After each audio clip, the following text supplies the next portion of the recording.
After my rebirth, I deliberately avoided any chance to ride in the same luxury car as my crush, constantly reminding myself that I was just the driver's son. But when Isabella Croft looked at the empty seat beside her, she called out to the driver, for the first time in a more personal way. "Mr. Miller, are you leaving already?" My father was extremely surprised. "Miss Croft, is there anything else you need?" Isabella was inexplicably irritated. "Aren't you waiting for Ethan today?" "Ethan just sent me a message," my dad said. "He said he has something to do with his classmates and will take the bus home later." Isabella's face darkened. Since her rebirth, things had unexpectedly changed. What could Ethan possibly have to do? He had never once missed an opportunity to ride with her. In her past life, at this very time, he was always afraid of making her wait too long, obediently arriving early to wait in the car. But this was fine too. In her previous life, she had dated Ethan for 5 years, and that relationship later became a thorn in Dylan Hayes' side. Since she had a second chance, she had to keep her distance from Ethan. That day, it took me over 2 hours to walk back to the Croft estate. I skirted the main courtyard and entered the staff quarters. Isabella saw me from the third-floor balcony of the main villa. Her gaze followed me all the way, and then she called out my name directly. I was wearing headphones and didn't hear Isabella calling, so I pretended not to and went straight back to my small building. With a cold expression, Isabella strode towards the small building where the staff lived. Just as I was about to close my door, she reached out and blocked it. "Ethan, didn't you hear me calling you?" I was a little annoyed by her actions. "I was wearing headphones. I didn't hear you. So, is there something you need?" Only then did Isabella realize that she had been reborn, and right now we had only known each other for a short time and weren't familiar. "Why didn't you take Mr. Miller's car after class today?" My tone was distant. "Are you kidding? You're the employer and my dad is the driver. With my status, how could I possibly be worthy of riding in the same car as you? It was my mistake for not knowing my place before, but it won't happen again. I hope you won't blame my father for it, Miss Croft." Isabella's face instantly turned cold. "It's best that you recognize your own status. If my grandfather asks about it, you can explain it to him yourself. Don't you dare say I kicked you out of the car." After saying that, she slammed the door and left. I remained completely unfazed. In this life, I would absolutely not repeat the same mistakes. I had already applied for a dorm room, but I had to wait a few more days for a spot to open up. The next day, I got up early to wait for the bus by the side of the road. Isabella had just woken up when she saw me leaving for school from her balcony. She stared at my back, her expression dark. "Don't think you can get my attention by doing this." A few minutes later, the bus arrived. It was crowded, so I had to squeeze my way to the back. Just as I found a place to stand, I suddenly felt someone press against me from behind. I turned my head and saw a middle-aged man standing behind me, giving me a slight smile. I tried to move, but the man stood his ground, refusing to budge, insisting on standing right against me. At that moment, a stunningly beautiful girl appeared out of nowhere, squeezing through the crowd while holding a pot with a cactus. She kept saying, "Excuse me," as she used the spiky plant to clear a path, quickly getting in front of the middle-aged man. I looked at the girl, only to find her looking right down at me. Her features were sharp, and she looked at me as if I were an idiot. We held eye contact for a few seconds before I couldn't help but ask, "Are you making fun of me?" The girl paused for a moment. "You need to be careful on this bus. There are a lot of creeps like him. I've seen it a few times." It slowly dawned on me that she had just been helping me. "Thank you for your help. I'm Ethan Miller, a playwriting major at UCLA. And you?" "Chloe," she said. "I'm at USC across the street, studying agriculture." Just as we were talking, the bus arrived at our stop. UCLA and USC were only a couple of streets apart. After we got off, I wanted to say something more to thank her, but Chloe took a long stride and quickly headed toward the opposite campus. I turned and headed to my own classes, not giving the incident much more thought. This year's freshman orientation was especially lively because Isabella Croft was the headlining act. Everyone wanted to see what the princess of the prominent Croft family from Beverly Hills actually looked like. I was the only one completely uninterested, simply because I didn't want to see Isabella. But my friend, Jacob, insisted on dragging me along. "This only happens once in a lifetime," he argued. "We worked so hard to get in, college just wouldn't feel complete if we skipped it." And so, Jacob pulled me right into a seat in the third row. An upperclassman from the logistics team was rushing around, moving snacks and refreshments. Spotting me, he asked if I could help carry a box of pastries backstage for the performers who didn't have time to eat. I took the box and made my way through the crowd to the backstage area.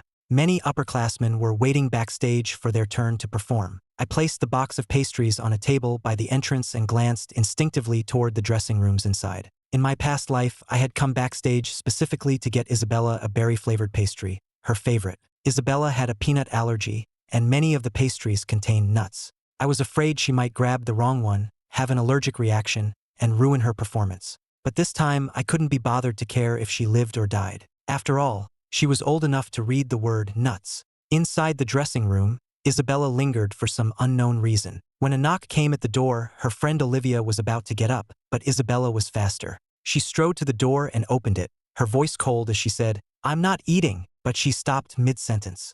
"Who are you looking for?" The boy outside was taken aback by her expression. "Miss Croft, I heard you were performing tonight." With a loud bang, Isabella slammed the door in his face, her expression sour. She turned and sat back down on the sofa, her demeanor cold enough to freeze someone to death. Olivia scratched her head. "Isabella, you don't like Mason?" Isabella paused for a second. "I didn't get a good look at him." "Didn't get a good look? Then who did you think it was?" Isabella didn't answer. She was incredibly annoyed right now. Why hadn't Ethan shown up yet? In her past life, he would have been here by now. Finally, unable to wait any longer, Isabella got up and went outside, only to see people already helping themselves to the pastries. Olivia came back with a pastry. "Here, have something to tide you over. There's no time to go out for a meal now. We'll eat after the performance." Isabella took it, but when she saw it was a nut pastry, her expression turned even fouler. It wasn't until she was on stage singing that Isabella finally spotted me. The guys in the audience were all cheering for her appearance,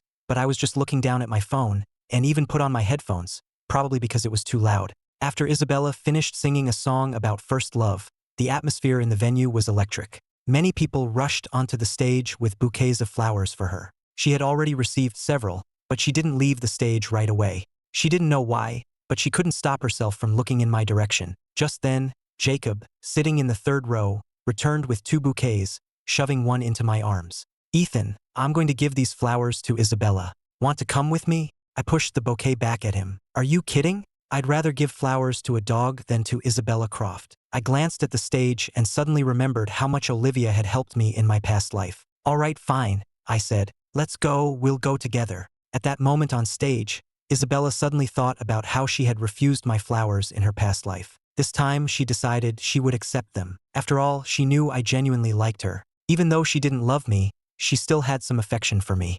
Isabella stood there, her eyes fixed on me as I walked onto the stage holding the flowers. She didn't even realize that as I approached her, she had instinctively freed one of her hands, reaching out to accept my bouquet. But to her surprise, I walked right past her and handed the flowers to Olivia, who was standing behind her. I smiled and said, "That was a wonderful performance. These are for you if you'll have them." Olivia was stunned for a couple of seconds before standing up to take the flowers. "Of course, thank you." After giving her the flowers, I turned and walked off the stage without even a single glance at Isabella. Olivia met Isabella's gaze, her expression bewildered.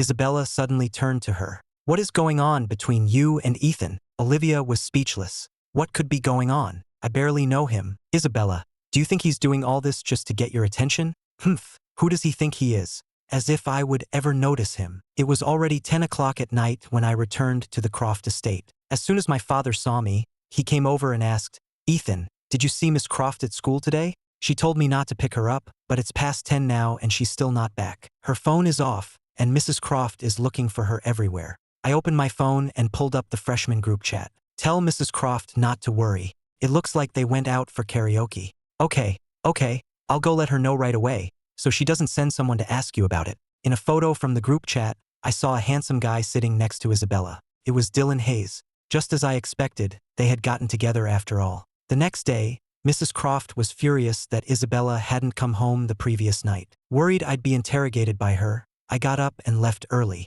As soon as I got on the bus, I spotted Chloe. Today, Chloe was holding a pot with a translucent, crystal-like succulent. I was a little worried about running into that middle-aged man again, so I immediately walked over to her and greeted her with a smile. "Morning, Chloe." Chloe silently shifted to make some room, essentially shielding me with her position. Grateful for her thoughtfulness, I struck up a conversation. "Chloe, what kind of plant is that? It's beautiful." I stared at it for a long time but didn't reach out to touch it. The succulent looked very similar to a gift I had received at my graduation in my past life. Chloe said, "It's a Haworthia obtusa. Do you like it?" I nodded. "I do. It's beautiful, like a crystal." Before I could finish, Chloe pushed the plant toward me. "Here, it's yours." I instinctively took it, a little surprised. "Really? For me?" Chloe's expression was neutral. "You said you liked it, didn't you?" Just take it. I have plenty at home. Then I remembered she was an agriculture student, so she was probably very good at growing these things. The last time I saw her, she was holding a cactus, and I figured a small succulent like this couldn't be worth much. I happily accepted it. Thanks, Chloe. I'll treat you to boba tea next time. Chloe looked at me intently, then took out her phone. You'd better not go back on your word. Let's exchange numbers first. I took out my phone and we added each other. Okay, I promise I won't. Soon, the bus reached our stop. This time, Chloe didn't just leave. She actually stopped to say goodbye. I was a bit surprised. After waving to Chloe, I carried the succulent to my classroom. Jacob rushed in just as class was about to start and sat down next to me, looking excited. I was up all night catching up on the gossip in the group chat. I heard the Croft princess is dating the most popular guy from Caltech. Of course, I knew that guy was Dylan Hayes. Dylan was supposed to study abroad, but he couldn't go because his father got into trouble. He reluctantly took the entrance exams and ended up at Caltech. Now, with the semester just starting and his family's situation looking grim, he wanted to latch onto a super-rich heiress like Isabella. Meanwhile, Isabella had fought with her family over him and refused to go abroad herself. They were a perfect match for each other's needs. They were probably holed up in Dylan's rented apartment right now. Jacob saw my calm expression and was speechless. Ethan, aren't you shocked? Isabella Croft is actually dating someone. What does a rich girl's life have to do with me? I'd rather pick up another part-time job than waste time on gossip. Jacob nodded. True, she can date whoever she wants. After a moment, Jacob spoke again. Ethan, is this Haworthia yours? Man, and you were just telling me how broke you are. You're bringing a 4-figure plant to class. I was shocked too. You've got to be kidding, right? How can a tiny succulent like this be worth 4 figures? Jacob examined it for a minute. What am I saying? It's worth more than that. This thing has to be at least 5 figures. I searched online and discovered that these succulents were indeed not cheap. For one in this condition, Chloe must have put in a lot of effort to cultivate it. I took out my phone, found Chloe's contact in iMessage, and sent her a picture of the Haworthia. Chloe, when do you get out of class this afternoon? I should bring this plant back to you. Chloe replied with a single question mark. I thought you liked it. It's a gift. Why would you return it? It's too expensive, and I'm afraid I'll kill it. It's better if I give it back to you. After a while, Chloe replied with a single word, no. Then she forwarded me a detailed care guide for the Haworthia. Just follow these instructions. If you don't understand something, you can ask me. I put my phone away and looked at the succulent in front of me with a completely new perspective. But that wasn't the end of it. Jacob suddenly stared at my plant again and added, whoa, Ethan, is that pot made of agate? I clutched my chest. Okay, please just stop talking. I had no classes that afternoon, so I carried the plant back to my room as if it were a precious treasure. My stepmother, Linda, who lived next door, called to me from outside my window. Ethan, Mrs. Croft wants to have a word with you. The moment I heard Mrs. Croft, I felt an automatic surge of irritation. During the 5 years I was with Isabella in my past life, Mrs. Croft always found ways to give me trouble whenever Isabella wasn't around. My dorm room wouldn't be available for another week, so I was stuck here for a little longer. I went to Mrs. Croft and asked obediently, what can I do for you, ma'am? If it's within my power, I won't refuse.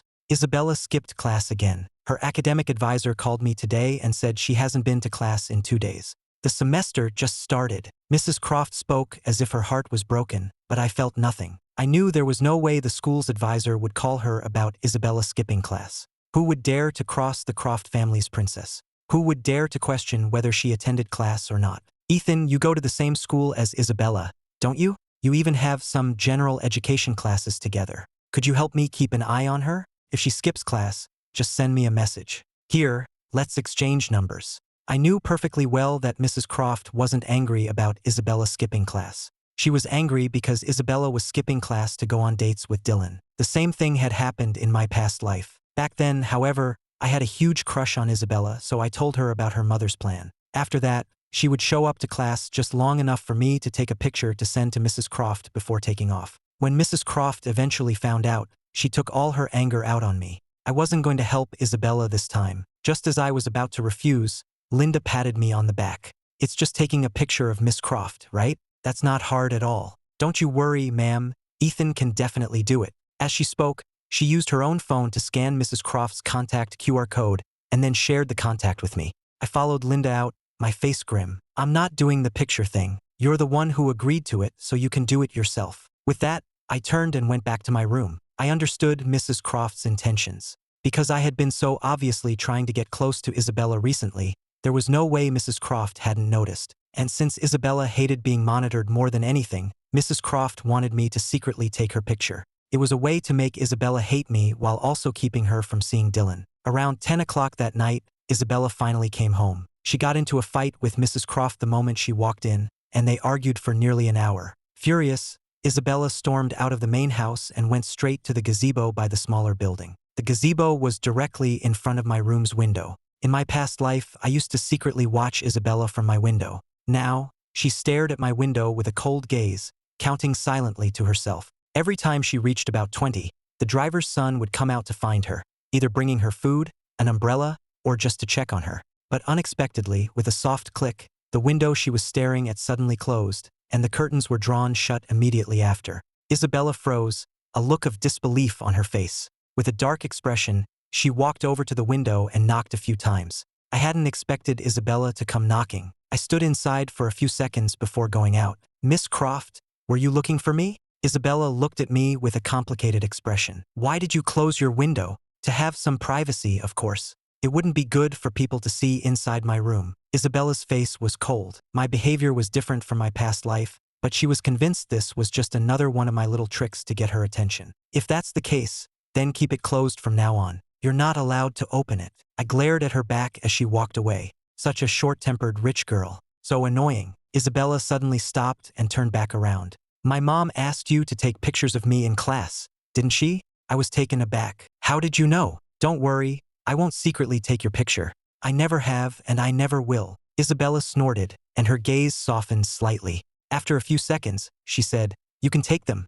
If she wants you to, then do it. I won't be skipping class anyway." With that, she turned to leave the courtyard. She remembered how in our past life, I had been yelled at by her mother for a long time for helping her deceive her. This time, she didn't want me to go through that again. But then I suddenly called out to her. "Wait a minute." Isabella stopped, a just as I thought expression on her face. She asked haughtily, "What is it?" To her surprise, she saw me holding up my phone, the camera pointed at her. "Miss Croft, you just said I could take your picture, right? Could you please say that again, just so I don't get blamed for it later?" Isabella was annoyed. "I said you can take it. Take it whenever you want. Is that clear enough?" She then turned and stormed off. I satisfactorily saved the video and went to bed, feeling at ease. Little did I know, Isabella was so angry she couldn't sleep the entire night. The next day, Isabella had an early class. When she got in the car, she habitually glanced to her left, but the spot where I was supposed to be obediently waiting for her was still empty. The car hadn't been driving for long before it passed me as I was walking.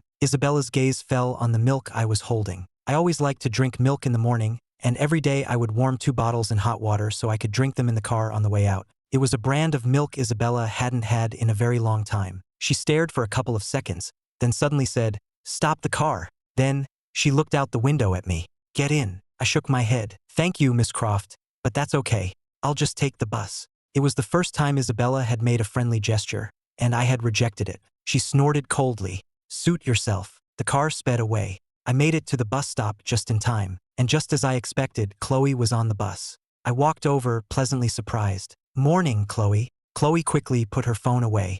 If I had looked closer, I would have seen that she had just been scrolling through my Facebook profile. I handed her one of the warm milks. "Here, have some milk." Chloe and I had ridden the bus together a few times now and had become more familiar. She opened her phone and showed me pictures of her beautiful garden. After we got off the bus, she said to me, "When there's a chance, I'll take you to see my garden. There's a small fish pond there too." As we were talking, Chloe suddenly stopped walking. I sensed something was off, and when I looked up, I saw Isabella and 2 of her friends standing nearby, staring grimly at the milk in Chloe's hand. One of her friends was teasing her with sarcastic remarks. "Isabella, isn't that your driver's son? Didn't he used to follow you around all the time? Looks like he's found someone new." The phrase "someone new" clearly struck a nerve with Isabella. At that moment, she had no idea that I had been reborn too. Isabella stared at the milk in Chloe's hand, then looked at me with a cold smirk. "So that's why you stopped mooching rides off me. You found another girl to like, so you don't care about me anymore?" My face darkened. "Miss Croft, what are you talking about? What, am I wrong? When you first came to my house, didn't you wait for me in the car every single morning? You used to bring me the same milk. Why are you giving it to someone else now?" Thinking about my past self, my expression soured. I truly regretted ever liking Isabella. What was wrong with her today? Was she on something? Isabella looked Chloe up and down. "You probably don't know this, do you? He's my family's driver's son. I felt extremely embarrassed. I'm sorry, Chloe. Chloe reached out and ruffled my hair. You don't have to apologize. You didn't do anything wrong. I knew Isabella had a nasty personality, but I really didn't want to drag Chloe into this. Chloe, you should get to class before you're late. Chloe frowned and asked me, who is she? I was silent for a couple of seconds. She's a psycho. Chloe paused, then asked hesitantly, is she your girlfriend? Of course not. Seeing how desperate I was to deny it, Isabella snorted, as if I would ever be interested in a driver's son. I was furious. That's right, you'd never be interested in a driver's son. So who was that ghost you were with for 5 years? Who was it that made you fall for him? Are you okay? If you're sick in the head, you should go get it checked out. In her 2 lifetimes combined, this was the first time I had ever yelled at her like that. She was completely stunned, just standing there and staring at me. Isabella fell silent, and Chloe became quiet too. My face burned with embarrassment. Chloe, I'll see you later.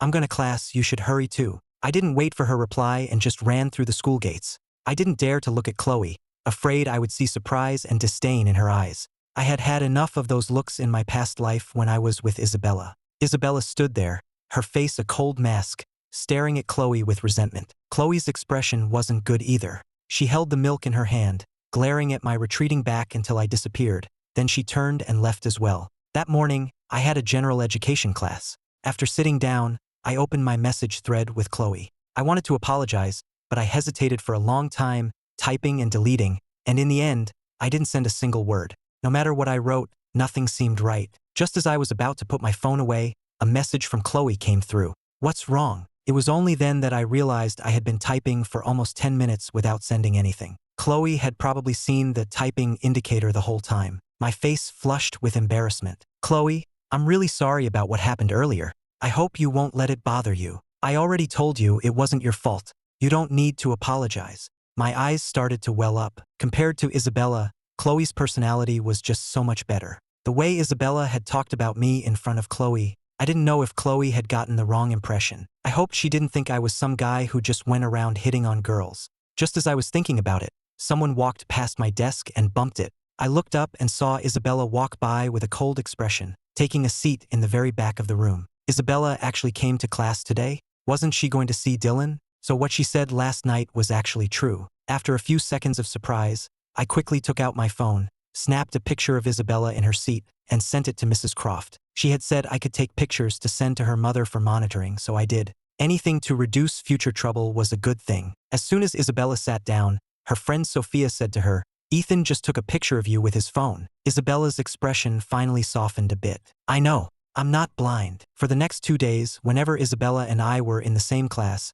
I would casually take a picture to fulfill my duty to Mrs. Croft. Soon, rumors that I was obsessed with Isabella and secretly taking pictures of her spread through the campus gossip groups. Jacob showed me the posts. They're saying you're in love with Isabella, that you're not just pursuing her but stalking her, taking pictures in class, after class, even running to different buildings to secretly photograph her. I was speechless. No wonder people had been giving me strange looks on campus the last couple of days. So this was why. It's not as dramatic as they're making it out to be. Someone is deliberately trying to smear my name with this. It's all a misunderstanding. Because the rich girl is always skipping class, Mrs. Croft asked me to keep an eye on her and send a picture every day as proof she's in class. Jacob was stunned after hearing my explanation. That kind of mother is terrifying. No wonder Miss Croft is so rebellious. Ethan, are you really not going to explain? Everyone has the wrong idea, and they're saying some really nasty things. I shook my head. I knew the rumors about Isabella wouldn't last long. In 2 weeks,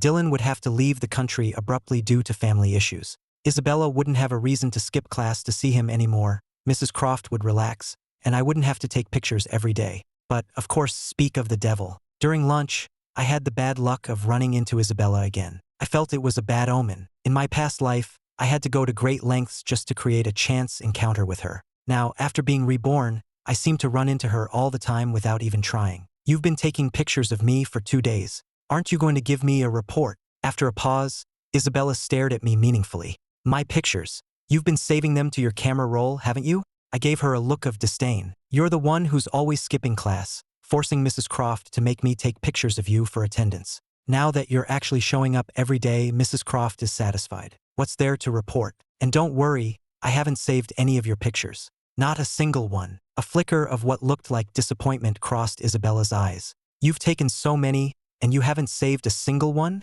What for? To use as a good luck charm. My response made Isabella laugh out of sheer anger. I don't believe you. Ethan, you're in love with me. You're just too scared to admit it, aren't you? I had to admit my past self at this point was indeed in love with Isabella. But now I was certain I wasn't. I took out my phone and opened my message history with Mrs. Croft. If you don't believe me, see for yourself. Isabella snatched the phone from my hand and saw that the chat was filled with pictures of her, either in class or leaving class. Every single one was a blurry shot of her back or her profile. There wasn't a single clear photo of her face. Isabella's expression instantly darkened. Well done. You're spying on me for her, taking my picture, and you can't even be bothered to get my face? How much do you hate the sight of me? I remained expressionless. Because there's nothing special to see. Isabella nodded with a cold smile. Then tell me whose face is so good to look at. That Chloe girl's. Why are you bringing Chloe into this? Chloe? You call her so affectionately. I'm older than you two. Why don't you call me that? What exactly is your relationship with her? I reached for my phone. Whatever our relationship is, it has nothing to do with you. Isabella's face was grim. With a forceful motion, she threw my phone onto the ground. With a sharp crack, the screen shattered. I quickly picked it up. Isabella, are you insane? You broke my screen, you're gonna pay for it. I'll send you the bill, and I expect you not to flake on it, Miss Croft. With that, I walked away, not wanting to spend another second with her. Isabella stomped her foot in frustration. Damn it. Before, she had been secretly pleased when she found out I was taking her picture. She assumed I had a crush on her and was letting me do it, thinking I would definitely go home and look at the photos in secret. But now, she had only succeeded in making herself furious. On my way back to campus, I cut through the food court. I didn't know that Chloe from the university across the street was also having lunch there with her classmates. Chloe saw me first but didn't call out. She had spent a few hours at the agriculture department that morning and had some dirt on her clothes. She didn't want to ruin her image in front of me, and besides, I didn't look like I was in a good mood. After I disappeared into the crowd, Chloe noticed her classmates were also staring in my direction. That's the guy you were talking about, right? He looks like such a good boy. You'd never guess he was a stalker. Chloe couldn't help but speak up. What are you guys talking about? What stalker? You know Isabella Croft, the it girl from UCLA? I heard her driver's son has a crush on her. He goes to the same school and has been secretly taking pictures of her for the past few days. Her classmate pulled up a post. Look, the Croft heiress, only 2 weeks into the semester, is being photographed by an obsessed admirer. The one taking the pictures is him. The post showed a picture of me holding my phone, taking a photo of Isabella's back. Chloe's mind went back to what Isabella had said that morning. Could it be true? Was I really in love with Isabella? She frowned. Regardless, these posts were not good for me. It would be best to have them taken down. When I got back to campus, I also saw the post exposing me for secretly photographing Isabella. But very quickly, the post was deleted, and all related information about me was wiped clean. Jacob was in awe. Is this the power of the Croft family? They can just delete anything from the entire internet. I looked at my phone, hesitant. I had a feeling Isabella wasn't the one who did this. But if not her, then who? The third day, as I arrived at my classroom, I saw Isabella striding down the stairs. It's Dylan's birthday today, and I'm going to buy him a gift. I need you to cover for me with my mom today. I'll be back in class tomorrow, I promise. She said it so matter-of-factly, as if I was obligated to help her. I raised my phone, took a quick picture of her, and said coldly, "There, you can go now." Then, I opened iMessage, ready to send the photo of her skipping class to Mrs. Croft. Isabella snatched my phone away. Why are you being so unreasonable? I already told you it's Dylan's birthday. I'll be back by 8 tonight. Is it really that hard for you to cover for me with my mom? I sneered. Yes, it is. Mrs. Croft was not easy to deal with, and I had learned the consequences of deceiving her the hard way in my past life. Isabella's eyes glinted. And you say you don't like me?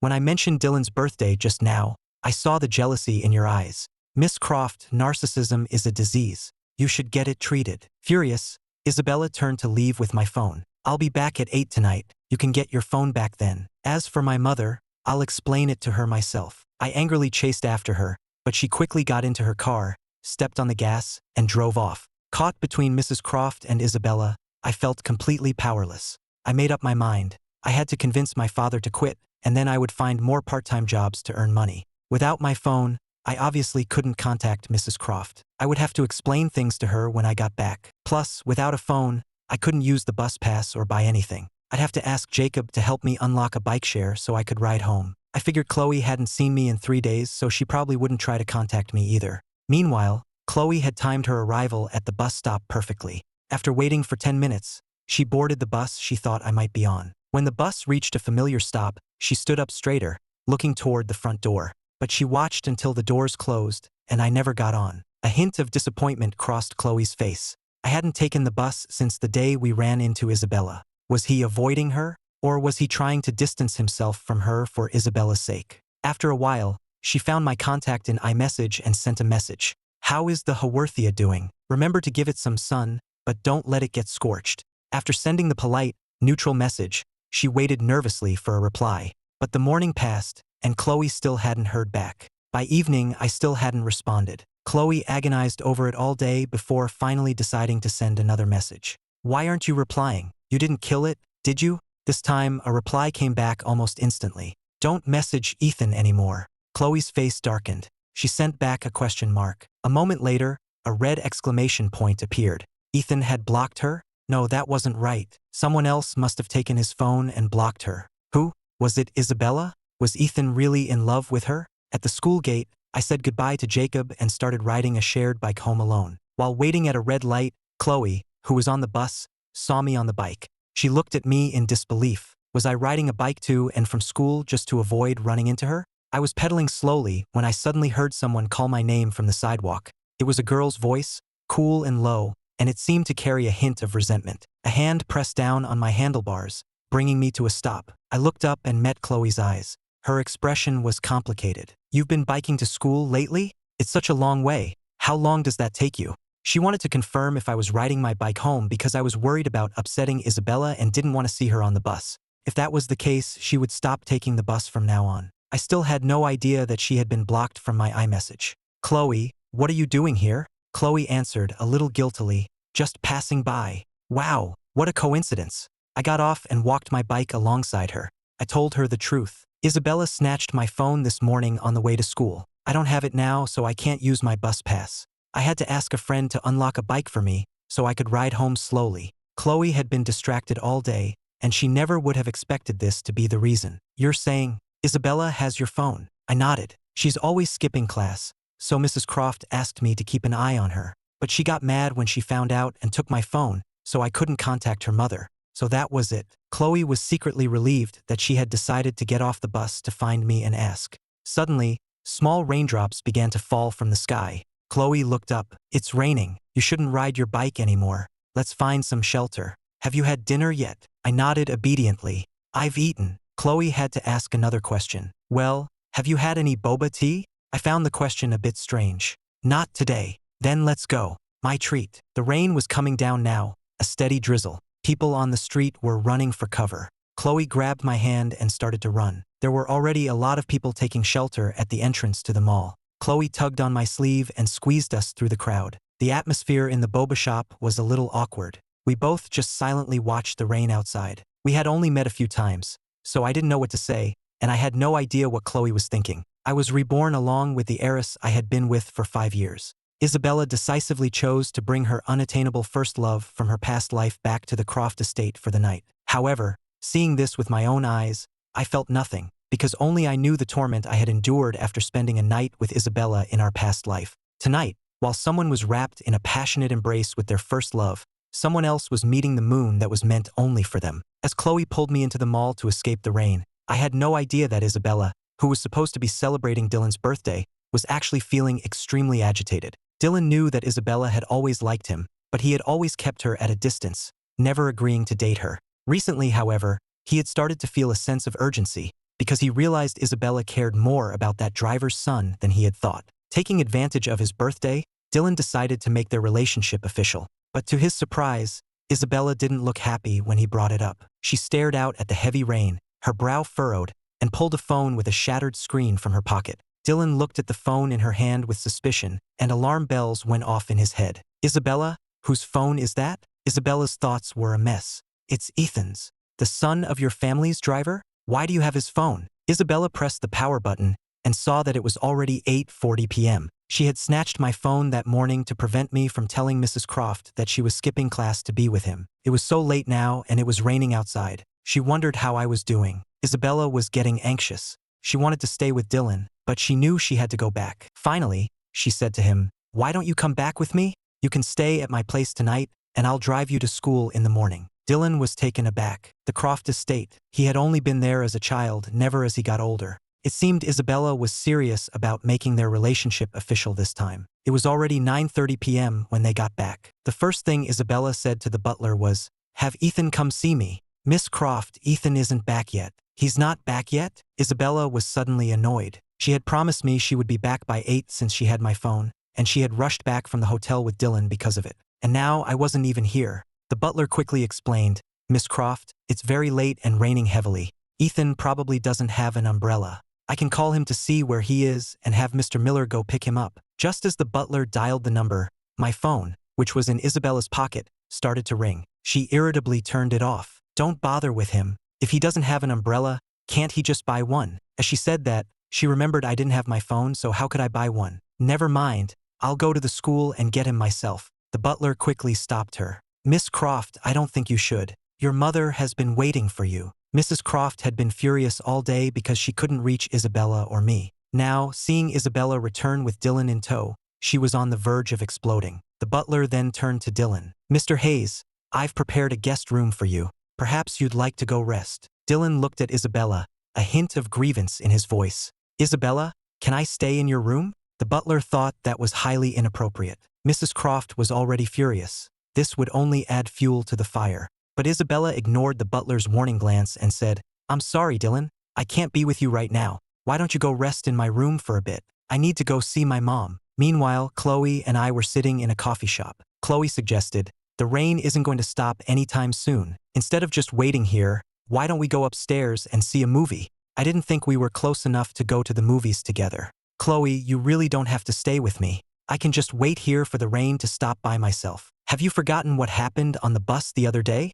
It's getting late, and you're all alone without a phone. It's not safe. Are you really planning on riding that bike all the way back?" Chloe looked at me seriously, a stern look in her eyes. Meeting her gaze, I instinctively shook my head. Chloe stood up. "Come on, let's just go see a movie. How about that animated film that's really popular right now?" I still felt it was a bit strange. Before I could say anything, Chloe was already looking down at her phone. "It starts in 20 minutes, we can still get tickets. Do you want popcorn?" And no, I'm good. My brain couldn't keep up with how fast she was moving. One second she was asking if I wanted to go, and the next she was already buying tickets? "All right, no popcorn then. Let's head upstairs." I wanted to say something but held back, obediently following behind her. Seeing me like this, Chloe felt a playful urge. She had to admit, she was being a little mischievous. I was her type. She had felt a spark the very first time she saw me on the bus. She had planned to pursue me gradually, step by step, but plans change. Right now, she just wanted to speed things up. It was almost 11 o'clock when the movie ended. The rain outside had lessened considerably. Chloe said apologetically, "I made you come to the movies with me, and I didn't realize it would get so late. Your family won't be worried, will they?" I shook my head. "I used your phone to call my dad, so he won't be worried." The movie was great and had helped me forget about the drama at the Croft house for a little while. But now, I had to go back and face Mrs. Croft's wrath. Chloe took out her phone. "You're going back to the Croft estate? Give me the address. I'll call a car to take you home." It was 11:30 p.m. by the time I finally got back to the estate. I got out of the car and thanked Chloe before saying goodbye. I felt a little bad. She was just too nice. I watched the car drive away before turning to walk toward the house. Just as I walked through the main gate, a dark figure standing by the door startled me. I tensed up, then turned to see Isabella standing there, her face dark as she stared at me. "Miss Croft, what are you doing standing here?" Isabella's voice was icy. "Didn't I say I'd be back at 8? Why are you so late?" I couldn't shake the feeling that Isabella's attitude toward me had been strange lately. "Miss Croft, this is my personal business. I don't think I need to report to you, do I? Can I have my phone back now?" The look of annoyance in my eyes made Isabella's heart ache. She took out the phone but didn't hand it to me right away. Instead, she stared at me, her face stern. "Whose hat is that you're wearing?" I froze, then belatedly realized I was still wearing Chloe's hat. "Oh, it was raining tonight, and I couldn't buy an umbrella without my phone. A kind upperclassman lent me her hat." As I spoke, I stepped forward and snatched my phone back from her hand. Isabella's mind flashed to the girl she had seen me with on the bus. Was she really just a kind upperclassman? A hat worth several $1,000s, just lent out casually. She must be very kind indeed. I paused. No way. A hat can cost several $1,000s? Isabella laughed mockingly. So that's why you stopped riding with me. You found someone better to suck up to. Think whatever you want. If insulting me makes you feel better, then I guess I've done my good deed for the day. That only made Isabella feel worse. I had always been so mild-mannered. When had I become like this? She had already had a huge fight with Mrs. Croft after bringing Dylan home that night. The argument ended with Isabella storming out and slamming the door. But I still wasn't back, and she couldn't reach me. She had even ignored Dylan, who was resting in her room, and decided to wait for me at the main gate, only to be met with this. As I walked further in, I saw Dylan standing at the entrance to the garden, as if he were waiting for someone. He jogged over to Isabella. Isabella, I heard you and your mom arguing. I also heard her say she was going to kick me out. You were gone for so long, and I was a little scared being here alone. Why don't you just take me home tonight? I won't stay here. Your mother seems really unhappy. I watched them with a cold detachment. Isabella actually brought Dylan back here. Mrs. Croft was probably going to have a heart attack. Isabella hugged Dylan, comforting him. Dylan, you don't have to go back. I brought you here. What right does my mother have to kick you out? You come back with me. If my mom says anything else to you, I'll go to my grandfather. After getting Isabella's promise, Dylan finally relaxed. I looked at the love-struck Isabella and wondered if she had lost her mind. I turned and went back to my room. When I took out my phone to look for Chloe's contact, I couldn't find it. Just then, I received a new contact request. It was from Chloe. I frowned. When had I deleted Chloe? It had to have been Isabella, right? I accepted the request and sent a message. Chloe, did you get home okay? Chloe replied quickly. Finally got your phone back? I'm home now, thanks for asking. I hesitated for a long time before deciding to send her $200. Thank you so much for today, Chloe. This is for the movie tickets and the car fare. I hope you'll accept it. Chloe didn't accept the money transfer. You don't have to pay me back. I'd rather you treat me to a movie or dinner next time. Okay. Okay, Chloe. I'll treat you to dinner tomorrow. Chloe got the answer she wanted and smiled to herself. Great, it's a date. The next day, the drama at the Croft house was about to begin. Mrs. Croft woke up early and summoned the butler. What happened last night? Dylan didn't leave? Did they spend the night together? The butler finally nodded helplessly. Miss Croft wouldn't let us send Mr. Hayes away. Mrs. Croft's face turned ashen with rage. It's one thing for Isabella to be in a relationship, but she cannot get pregnant. Dylan's father is about to go to prison. Marrying into that family would be such a disgrace. My grandchild cannot have a grandfather who's been in jail. Mrs. Croft thought for a long moment, then suddenly looked up. Go to the family doctor and get some birth control pills. As I was leaving my room, I overheard a few of the maids talking in low voices. The madam seems to be in a good mood today. I thought she would be furious when she saw Mr. Hayes come downstairs, but they're actually having breakfast together. A complicated look flashed in my eyes. In my past life,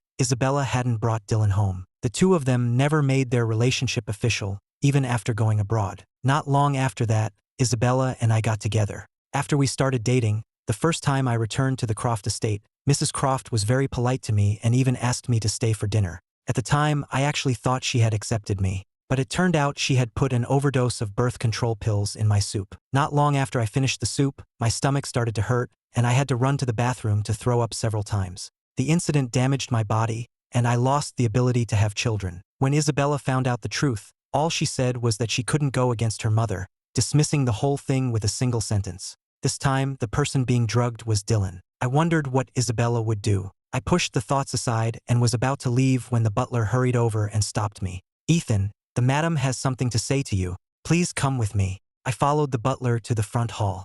Mrs. Croft was having breakfast with Dylan and Isabella. Mrs. Croft's expression was gentle as she spoke to Dylan. It's not that I had a problem with you before. It's just that Isabella is still so young, and I was worried she would neglect her studies because of her relationship. Dylan was a little surprised by her change in attitude. I understand, ma'am. I'll make sure Isabella stays on top of her schoolwork. In truth, although they had slept in the same bed last night, Isabella hadn't let Dylan touch her. Just then, Mrs. Croft pushed a bowl of bird's nest soup in front of Dylan, her eyes full of affection. Have some soup to build up your strength. You're too thin. Dylan smiled and accepted it, then began to eat obediently. Beside him, however, Isabella's brow was furrowed. Dylan was right there with her, and her mother had accepted him. She didn't understand why she still felt so agitated. That is, until I walked in. The moment Isabella saw me, she immediately sat up straighter. I didn't look at her, instead asking Mrs. Croft politely, "Ma'am, you wanted to see me?" Mrs. Croft smiled.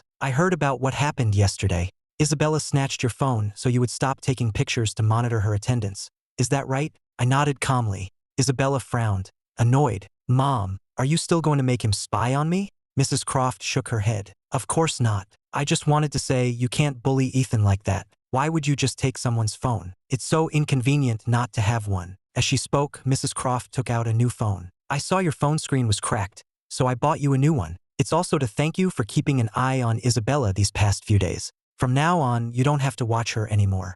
Dylan will help me do that. Dylan, who had just finished his soup, smiled sweetly. Don't worry, ma'am. I'll definitely make sure she studies hard. I sneered inwardly but thanked her obediently. Thank you, ma'am. I'll be heading to school now. Isabella immediately stood up as well, a sense of urgency in her movements.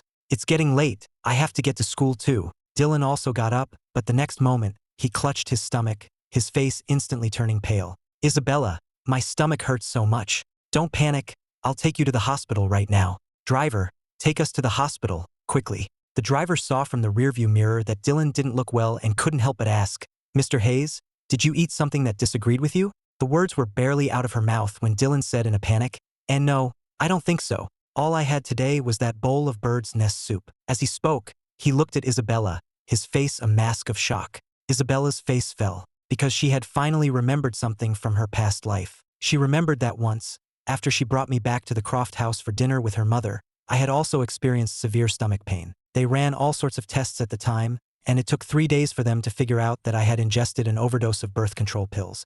Isabella and I had a huge fight over it. She thought I had taken them myself. I suspected it was Mrs. Croft who had drugged me, but Isabella didn't believe me. Now, looking at Dylan's symptoms, they were identical to what I had experienced. Dylan said weakly, Isabella, do you think there was something wrong with that soup I ate? Isabella suddenly shouted, Stop the car! Driver, you take Dylan to the hospital first. I'll be right behind you. She strode back into the Croft estate. At that moment, Mrs. Croft was instructing a maid to clear the dishes. Isabella stared at the maid with a cold expression. Wait, leave the bowl Dylan ate from. Mrs. Croft looked at Isabella in surprise. Isabella's face was terrifyingly dark. Tell me, did you put birth control pills in Dylan's soup just now? Isabella, you're hopeless when you're in love. Dylan has a stomachache, and you immediately suspect I drugged him? I'm your own mother. How can you question me like this? Yes, in our past life, Mrs. Croft had used these exact same words to placate Isabella. Back then, Isabella had chosen to side with her mother. But now, intense regret and guilt overwhelmed her. She and I had been together for 5 years, and she had never gotten pregnant. Mrs. Croft had said at the time that she didn't mind my background and would agree to let me marry into the family, but only on the condition that we had a child. Isabella's chest heaved with anger. Yes, you're my mother. You would never do something like this. You said today that you approve of me and Dylan being together, and you'll approve of us getting married in the future, but only on the condition that we have our own child, right? Mrs. Croft froze. How did Isabella know her plan? Looking at her mother's expression, Isabella broke down and screamed, Are you even human? How can you be so cruel? I had anticipated the drama at the Croft house, but I wasn't interested. In this life, everything to do with the Crofts had nothing to do with me. The moment I got on the bus, I instinctively looked for Chloe, and there she was, standing in the back, looking in my direction. I squeezed through the crowd to get to her. Morning, Chloe. Her eyes crinkled with a smile. Good morning, Chloe. I took your hat home with me. I washed it yesterday, but it's not dry yet. I'll give it back to you tomorrow when it is. Chloe looked at me and smiled. Okay. Then she suddenly asked, Ethan, do you have class this afternoon? I shook my head. No, but I have to go to my part-time job at the restaurant. You have a job? Which restaurant? It's a place called Ember Ash. You've probably heard of it. Chloe paused. She had more than just heard of it. Her mother owned that restaurant. As Chloe and I were getting off the bus, she asked another question. Are you going to be working at Ember Ash every evening from now on? I nodded. Yes, my shift is from 7 to 9. Chloe nodded and didn't say anything else. After we parted ways, we each went to our respective schools. Isabella didn't come to school at all that day, and I suspected she probably wouldn't be coming for the next few days either. Dylan would have to be in the hospital for at least 3 days, and after that, it would be about time for him to leave the country with his mother. In her past life, Isabella had resented Dylan for leaving without a word and had held onto it for years. Now she could finally say a proper goodbye. When class ended, Jacob was still gossiping with me. I heard in the group chat that Dylan from Caltech and Isabella made it official. Someone saw them at the hospital the Croft family owns. And get this, Jacob's voice dropped to a whisper as he leaned in close. The rumor is that Dylan had an allergic reaction to birth control pills, and that's why he was hospitalized and put on N4. Jacob sighed. I never would have guessed. These rich kids are wild. I was stunned. Your gossip group knows about that? They even know that Dylan took birth control pills. Doesn't the Croft family's hospital have patient confidentiality?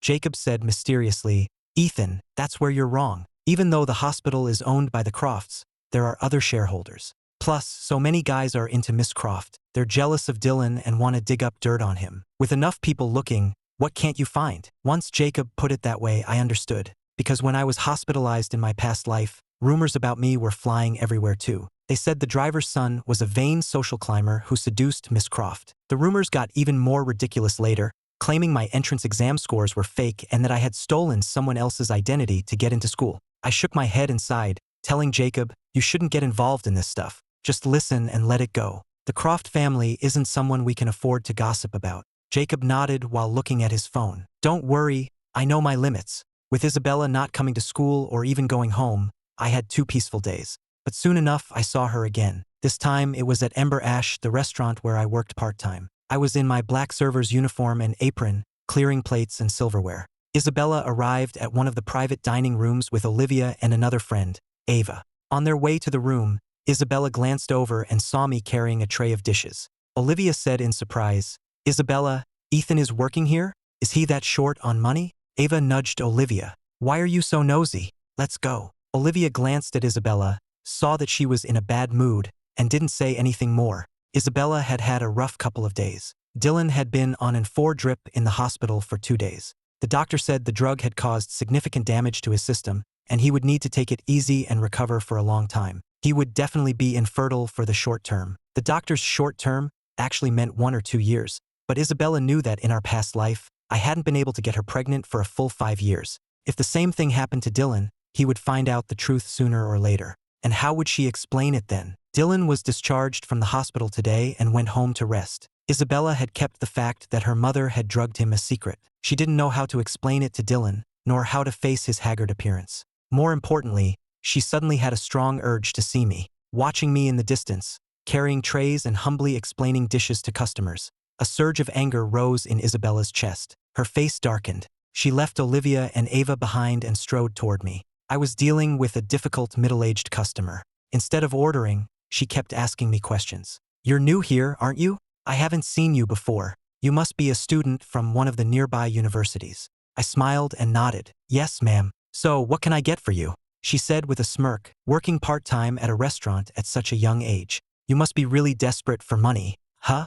Got a lot of student loans? Think you'll be able to pay them all back? My smile was starting to feel strained. I managed to keep my composure. You don't need to worry about that, ma'am. Why don't you take a look at the menu, and I'll come back in a little while to take your order. With that, I turned to leave. But then the customer suddenly said, Hey, I never said I wasn't ordering. What kind of service is this? I had only been working here for 2 days, and this was the first time I had encountered such a difficult customer. I was about to go get my supervisor when I saw Isabella walking over, her face like ice. She suddenly kicked the woman's table, sending the wooden tabletop flying. I stumbled back 2 steps, staring at Isabella in shock. Ma'am, what are you doing? I said, rushing over to try and push her away. But Isabella stepped in front of me, her face dark as she glared at the middle-aged woman. If you're here to eat, then eat. If not, then get the hell out. The woman shot to her feet, pointing a finger at Isabella. What business is it of yours how I eat? How dare you kick my table? Do you have any idea who I am? The woman had 2 companions with her,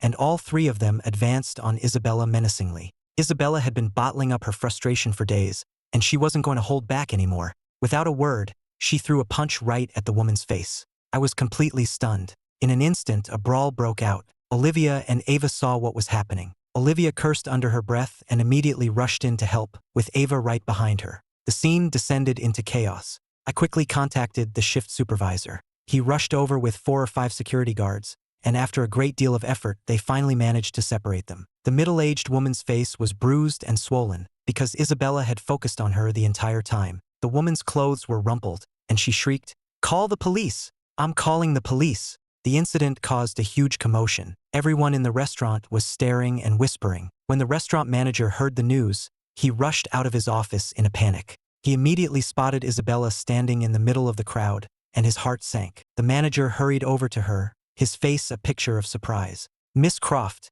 what a surprise to see you today. You didn't give me a heads up you were coming." There was a hint of fear in his voice. After all, a high-profile heiress like Isabella had a private room permanently reserved for her at the restaurant. As one of their top-tier members, she was always a priority for the manager. He couldn't afford to offend such an important guest over this incident. However, when the manager's gaze fell on Isabella, his face instantly went pale, and a cold sweat broke out on his forehead. Isabella had a bruise on the corner of her mouth, and her hair and clothes were disheveled. It was clear she had just been in a serious fight. Who in their right mind would dare to hit the Croft family's daughter? The manager's heart started to race, and he stammered, What on earth happened here?" The middle-aged woman was still shouting aggressively. "You're the manager? Good, you're here. I was having a perfectly nice meal in your restaurant, and what happens? Not only does your waiter ignore me, but his friend physically assaults me. I'm calling the police, and I'm suing you." The manager frowned and turned to look at me. I was about to explain, but Isabella stepped in front of me, glaring at the woman. "What does the waiter have to do with this? I hit you because I don't like your face. You want to sue me? Go ahead and try." Olivia frowned, then took out her phone. "All right, that's enough. I'll have my lawyer come down and handle this. We're hungry, and we're going to eat." The manager knew very well that these girls were not to be trifled with. He made a quick decision and instructed the security guards to escort the 3 women to an office in the back. Then he turned to me, his tone slightly stern. "You come here. Listen carefully. You are to take excellent care of Miss Croft. There can be no mistakes. Do you understand?" I quickly nodded. "Yes, sir."